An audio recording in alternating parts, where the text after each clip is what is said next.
Oke, jadi saya Indra kita. Kali ini saya menjelaskan bab tentang budaya politik di Indonesia dan juga menganalisis bagaimana makna dan hakikat demokrasi.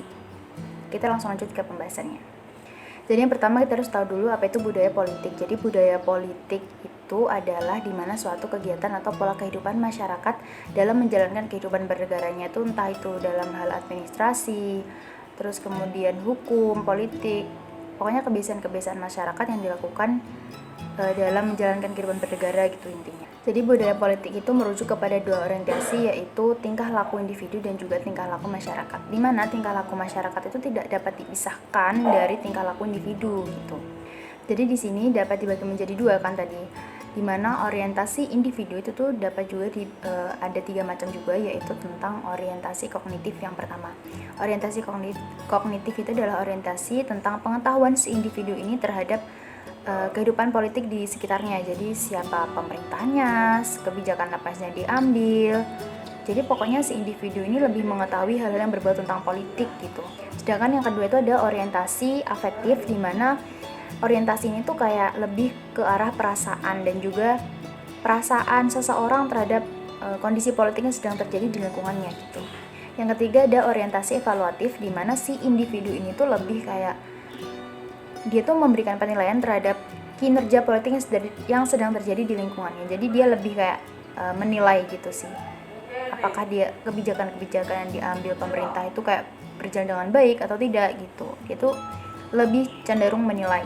Jadi secara garis besar Indonesia tuh budaya politiknya tuh ada yang elit, ada yang massa. Dimana budaya politik elit itu lebih kayak kepada individu yang kayak pelajar gitu loh. Mereka tuh lebih bisa menyeleksi informasi, jadi dia tuh kayak lebih berperan penting gitu dalam kehidupan berpolitik. Sedangkan budaya politik massa itu kayak terdiri dari orang-orang awam, di mana mereka tuh kayak mudah terbawa arus gitu loh. Di sini menurut ilmuwan Herbert Faith, di Indonesia tuh budaya politiknya tuh terdiri dari 2 kombinasi, yaitu Jawa sama Islam. Sedangkan menurut ilmuwan C. Geertz, menurut dia tuh budaya politik Indonesia tuh terdiri dari 3, yaitu santri, priai, dan juga abangan. Jadi tipe-tipe budaya politik itu ada 6. Yang pertama itu adalah budaya politik parokial, kemudian subjek, kemudian juga partisipan. Ada juga budaya politik di mana subjek ke parokial, kemudian subjek ke partisipan, kemudian parokial ke partisipan. Oke, selanjutnya jadi adalah menganalisis makna dan juga hakikat dari demokrasi. Jadi demokrasi itu kita udah sering dengar bahwa demokrasi itu berasal dari bahasa Yunani, di mana berasal dari kata demos yang artinya rakyat dan kratos itu artinya kekuasaan. Di mana sering kita dengar bahwa kedaulatan itu dari rakyat, oleh rakyat, dan untuk rakyat. Di mana disebutkan di sini adalah di mana kedaulatan itu lebih mengarah kepada kebijakan ya. Kebijakannya ini tuh kayak udah dipilih gitu loh sama rakyat, kemudian yang melaksanakan juga rakyat, kemudian hasil yang didapat itu juga yang dirasakan oleh rakyat itu sendiri gitu. Jadi secara garis besar memang rakyat itu berperan penting dalam suatu kehidupan bernegara gitu. Kayak negara itu nggak bakalan sukses kalau tanpa rakyatnya gitu. Sedangkan hakikat dari demokrasi ini tuh ada 3. Yang pertama itu adalah pemerintahan itu dari rakyat. Yang dimaksud di sini adalah di mana suatu pemerintahan itu tidak akan berjalan dengan baik tanpa adanya pengakuan dari rakyat itu sendiri. Jadi penting banget nih pengakuan dari rakyat. Terus pemimpin pemerintahan ini tuh memang sudah dipilih secara langsung oleh rakyat gitu, kayak dipilih dari suara terbanyak rakyat, bukan secara kayak ditunjuk gitu. Jadi kan rakyat bisa memilih mana yang kayak baik untuk pemerintahnya, mana yang bukan gitu. Jadi pengakuan itu sangat penting, meskipun dia tuh dipilih wangsit tapi pemerintahnya nggak mengakui, ya itu memang ya pemerintahnya nggak bakalan berjalan dengan baik. Apapun yang sedang dikerjakan dalam pemerintahan itu nggak akan berjalan dengan lancar gitu. Jadi sebuah pengakuan itu sangat penting banget dalam demokrasi. Yang kedua adalah pemerintahan oleh rakyat. Yang dimaksud di sini adalah bahwa segala sesuatu yang terjadi dalam pemerintahan itu secara tidak langsung itu memang kayak sedang diawasi oleh rakyat gitu loh. Kalau di Indonesia kan pengawasannya itu bisa dilakukan melalui DPR. Jadi rakyat itu juga mengawasi gimana kinerja pemerintahan dalam melaksanakan suatu kebijakan ataupun aturan yang lainnya tuh melalui DPR. Jadi diawasi gitu, apakah berjalan sesuai dengan undang-undang atau tidak gitu. Jadi yang ketiga adalah pemerintahan untuk rakyat, di mana di sini tuh dimaksudkan adalah hasil dari semua yang telah dilakukan oleh pemerintahan itu tuh harus didahulukan terlebih dahulu untuk kepentingan rakyat. Jadi apapun yang terjadi ini tuh rakyat harus didahulukan gitu, karena jadi tuh nggak boleh kayak jadi pemerintah kayak semena-mena sama rakyatnya tuh nggak boleh, karena rakyat di situ tuh kayak yang gimana ya, berpengaruh besar dalam suatu pemerintahan gitu loh. Jadi rakyat harus merasakan hasilnya juga gitu. Jadi menurut saya seperti itu materi tentang budaya politik di Indonesia dan juga analisa tentang makna dan juga hakikat demokrasi. Terima kasih.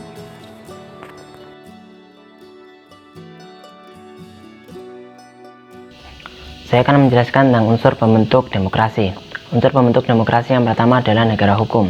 Negara hukum secara formal diartikan yaitu penegakan hukum yang dihasilkan oleh lembaga legislatif dalam penyelenggaraan negara. Dengan arti material, yaitu selain menegakkan hukum, aspek keadilan juga harus diperhatikan, karena menjadi prasyarat terwujudnya demokrasi dalam kehidupan berbangsa dan bernegara. Yang kedua adalah masyarakat madani atau civil society, yang dicirikan dengan masyarakat terbuka, masyarakat yang bebas dari pengaruh kekuasaan dan tekanan negara, serta masyarakat yang kritis dan berpartisipasi aktif. Yang ketiga adalah infrastruktur politik. Terdiri dari partai politik, yaitu lembaga politik yang anggotanya mempunyai orientasi, nilai, cita-cita yang sama. Kelompok gerakan, sekumpulan orang yang berhimpun dalam suatu wadah organisasi pada pemberdayaan warganya, dan kelompok penekan atau kelompok kepentingan. Kelompok orang dalam organisasi yang didasarkan pada kriteria profesionalitas dengan keilmuan tertentu.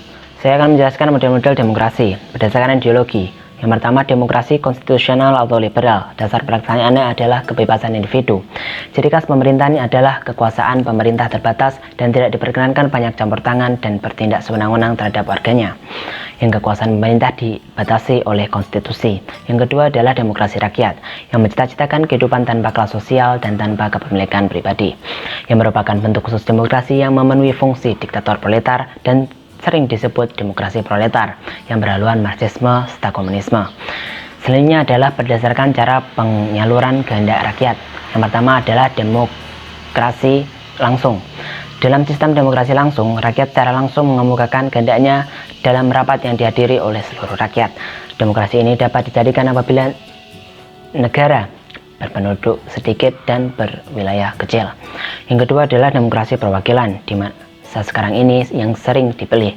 Hal ini disebabkan jumlah penduduk terus bertambah dan wilayah luas, sehingga tidak mungkin menerapkan sistem demokrasi langsung.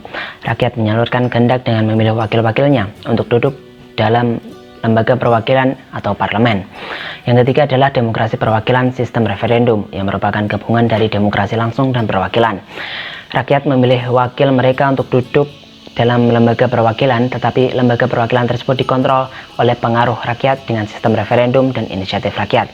Yang terakhir berdasarkan titik perhatian, yang dibagi menjadi demokrasi formal, disebut juga demokrasi model barat, yaitu suatu sistem politik demokrasi yang menjunjung tinggi persamaan dalam bidang politik, tanpa disertai upaya untuk mengurangi atau menghilangkan kesenjangan dalam bidang ekonomi. Semua orang dianggap mempunyai derajat dan hak yang sama dalam demokrasi ini. Yang kedua adalah demokrasi material, sistem politik demokrasi yang menitik beratkan pada upaya menghilangkan perbedaan bidang ekonomi, sedangkan persamaan bidang politik kurang diperhatikan atau bahkan dihilangkan. Usaha untuk mengurangi perbedaan bidang ekonomi dilakukan partai penguasa dengan mengatasnamakan negara, di mana segala sesuatu sebagai hak milik negara dan hak milik pribadi tidak diakui. Yang terakhir adalah demokrasi gabungan, yang menggabungkan kebaikan serta membuang keburukan demokrasi formal dan demokrasi material. Persamaan derajat dan hak tiap orang diakui, tapi demi kesejahteraan seluruh aktivitas rakyat dibatasi. Menganalisis prinsip dan parameter demokrasi. Suatu negara atau pemerintahan dikatakan demokratis bila dalam sistem pemerintahannya mewujudkan prinsip-prinsip demokrasi. Menurut Robert Aldal, terdapat 7 prinsip demokrasi yang harus ada dalam sistem pemerintahan. Yang pertama, adanya kontrol atau kendali atas keputusan pemerintahan daerah. Bertugas melaksanakan pemerintahan berdasarkan mandat yang diperoleh oleh pemilu, dan pemerintah dalam mengambil keputusan masih dikontrol oleh lembaga legislatif, yaitu DPR dan DPRD. Yang kedua, adanya pemilihan yang teliti dan jujur. Adanya partisipasi aktif dari warga negara sangat penting dilakukan dengan teliti dan jujur. Nomor 3, adanya hak memilih dan dipilih. Dan yang keempat, adanya kebebasan menyatakan dalam menyampaikan pendapat tanpa ancaman suatu apapun. Dan yang kelima, kebebasan mengakses informasi. Yang keenam, adanya kebebasan berserikat yang terbuka. Dan yang ketujuh, adanya serikat pekerja. Terbukanya sistem politik memungkinkan rakyat memberikan aspirasi secara terbuka dan lebih baik. Di Indonesia, prinsip-prinsip negara demokratis sudah dilakukan, walaupun masih belum sempurna. Untuk mengukur sejauh apa kadar demokrasi negara, demokrasi diperlukan suatu ukuran atau parameter. Parameter mengukur demokrasi dapat dilihat dari 4 hal berikut. Yang pertama, pembentukan pemerintahan melalui pemilu. Yang kedua, sistem pertanggungjawaban pemerintahan. Yang ketiga, pengaturan sistem dan distribusi kekuasaan negara. Dan yang keempat, pengawasan oleh rakyat. Menganalisis pembangunan civil society di Indonesia. Civil society atau masyarakat madani merupakan suatu ruang ikatan antar warga negara yang mandiri atau independen dengan landasan wawasan, semangat intelektual ditambah visi dan misinya demi memperkuat solidaritas sebagai subjek yang intervensi kemapanan negara. Bingung kan? Sama. Ada 3 pandangan atau paradigma mengenai terwujudnya masyarakat madani atau social society di Indonesia. Yang pertama, paradigma integrasi nasional dan politik. Sistem demokrasi tidak mampu berjalan dalam suatu kehidupan masyarakat jika masyarakat itu sendiri tidak mempunyai kesadaran berbangsa dan bernegara. Dan nomor 2, pandangan reformasi sistem politik demokrasi tidak usah terlalu bergantung pada pembangunan ekonomi. Pembangunan institusi lebih diutamakan, politik yang demokrasi lebih diutamakan oleh negara dibanding pembangunan ekonomi. Tetapi kenyataannya sering terjadi kegagalan karena disebabkan kemiskinan warga negaranya.